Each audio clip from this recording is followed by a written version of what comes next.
medical literature or psychological literature, there's always this distinction between religion and spirituality, where religion is defined as like organized practices and rituals and community practices, and spirituality is usually defined in a more personal, often fairly individual way, like an individual search for the transcendent or for meaning or for purpose. That doesn't mean that those who identify as spiritual necessarily think of it individualistically. I'm not hearing that in what you're saying, Sophie, but I think that in the literature, that's often how it's framed. And then that often comes along with the idea of like spirituality good, organized religion bad. You know, like that can happen as well in some of the literature.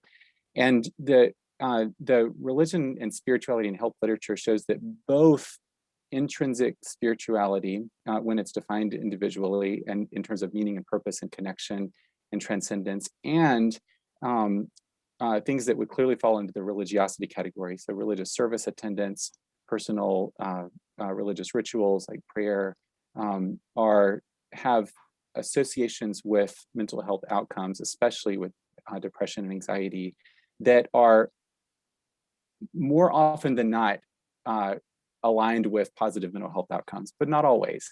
And so, you know, it's a complex literature and it depends on how you define things.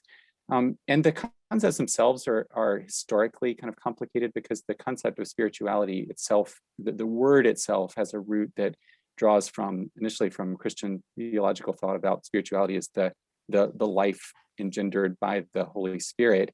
And then you had spirituality in the 15 and 1600s that began to be defined as kind of separate realm of religious practice that had to do with pursuing certain kinds of practices of self-discipline.